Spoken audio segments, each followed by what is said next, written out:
আমাদের অনেকে আমাকে মেসেজ দিয়েছে যে আমাদের সমাজে ভয়াবহ একটি সংকটের জায়গা হলো মাদক। এই মাদকের কারণে হলো যুব সমাজ ধ্বংস হয়ে যাচ্ছে এবং এই যে এখানে যে মাদক সম্রাট আছে ইয়াবা বলি, সে মনে হয় এখনো জেলে আছে। এই যে ইয়াবা বলিকে ছাড় দেওয়া হয়েছে। আমরা বলবো, যারা আমরা বললাম মাদকের বিরুদ্ধে আমরা যুদ্ধে যাব, আর তারা হলো মাদকের সাথে ঐক্যবদ্ধ হয়ে নতুন বাংলাদেশ গঠন করতে চায়। বাংলাদেশ এবং মাদক একসাথে চলে না, হয়তো মাদক থাকবে অথবা বাংলাদেশ থাকবে। এই জন্য যারা ইয়াবাবতীকে বের করেছে নিশ্চয় তাদের কোনো অসৎ উদ্দেশ্য রয়েছে।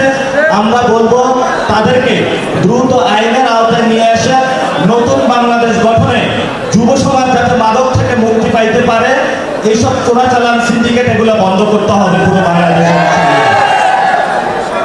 আরেকটা বিষয় হলো, ধরেন আপনি একজন তরুণ, আপনাকে যদি বলা হয় যদি আপনাকে প্রধানমন্ত্রী বানানো হয় আপনি কি করবেন? তো এই জন্য আমাদের যিনি প্রধানমন্ত্রী রয়েছেন ওনার জন্য আমাদের কিছু উপদেশ রয়েছে। ওনারও একজন সন্তান রয়েছে।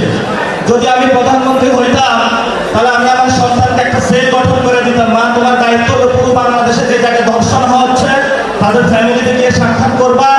আমরা যতদিন আছি বাংলাদেশে, যাতে বাংলাদেশ আর একটি মা এবং বোন কেউ ধর্ষণের শিকার না